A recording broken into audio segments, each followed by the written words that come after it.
हरितालिका मातेची कथा प्रारंभ। सूत शौनकादी ऋषी तपस्वी आपल्या आश्रमात विराजमान झाले असता सर्व ऋषी सूत ऋषी प्रश्न करत आहेत की हे देवा, पतिव्रतेच्या मंगल मानल्या जाणाऱ्या सौभाग्याच्या व्रतात व्रत कोणते केले असता त्यायोगे जन्मजन्मानंतर त्या पतिव्रतेला आपल्या परमप्रिय अशा पतीचीच सेवा मिळते व सेवेचे सौभाग्य प्राप्त होते, ते आम्हा सर्वांना श्रवण करण्याची इच्छा आहे। कृपा करून उत्तम कथा सांगावी। सुताने देवाधीश श्री शंकराचे स्मरण केले। त्याच वेळी तिथे आले त्रिभुवन गमन करीत नारद मुनी। त्याच मार्गाने कैलास पर्वतातून तिथे आले।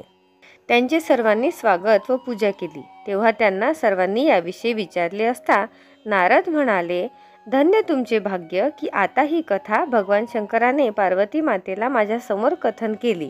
ती कथा अखंड सौभाग्य वैभव व पतिव्रतेला महान स्थान प्राप्त करून देते अशी दिगंबराच्या स्वमुखाने ऐकली। ती आता सूत सनदिक मुनींनो, तुम्ही शांत चित्ताने ऐका।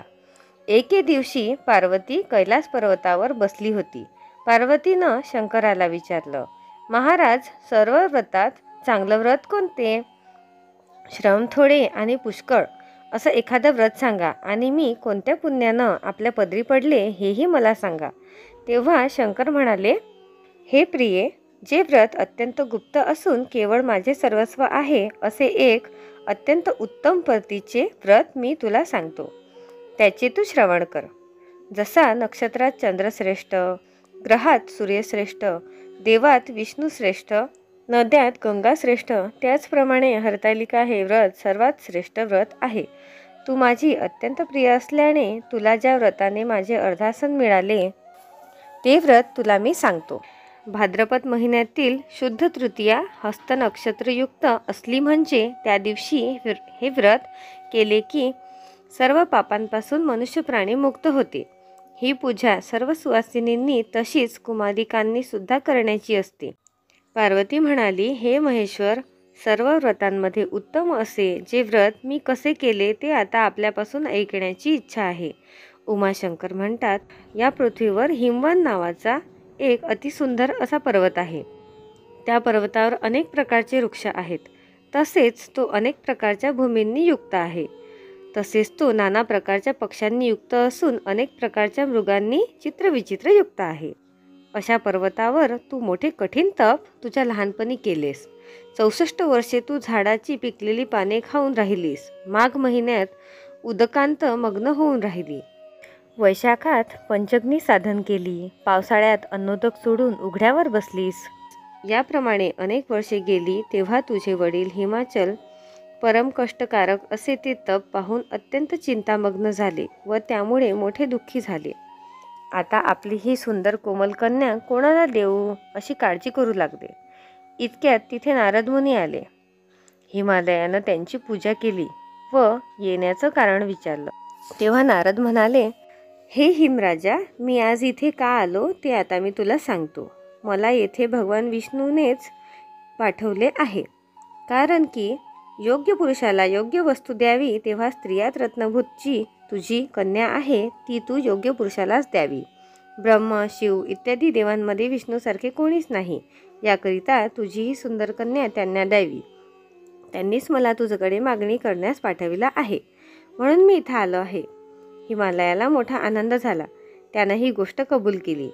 नारद लगेच तेथून गुप्त झाले आणि शंखचक्रादी विराजित असे भगवान विष्णूजवळ गेले आणि हात जोडून सांगू लागले, भगवान, मी तुमचे कार्य केले आहे। तुमचा विवाह ठरवून आलो आहे।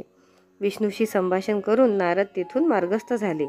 इकडे हिमाचल अत्यंत आनंदाने आपल्या मुलीला म्हणाला, मुली तुला विष्णूला द्यावी असा मी निर्णय घेतला आहे। हिमाचलाचे बोलणे ऐकून तू रागवलीस आणि अत्यंत दुःखित होऊन तू जमिनीवर अंग टाकून विलाप करू लागली। तेव्हा तुझी सखी म्हणाली, हे देवी, तू अशी दुःखी का झाली आहेस ते मला सांग। तुझ्या मनात जे इष्ट असेल ते मी तुला साधून देईल, यात शंका बाळगू नकोस।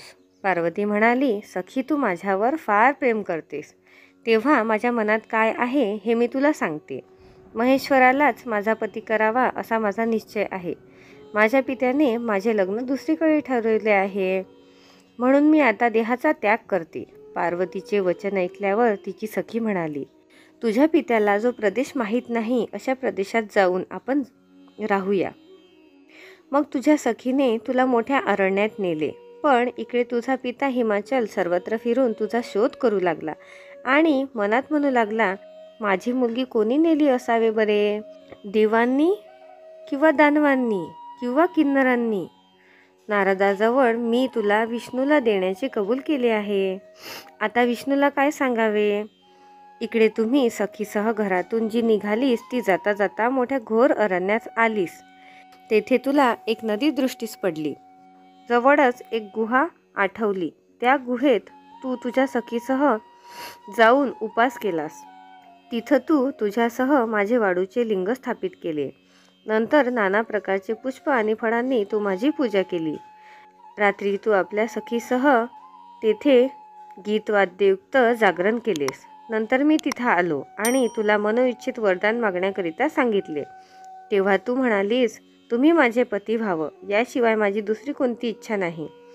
नंतर ती गोष्ट मी स्वीकार केली आणि गुप्त झालो.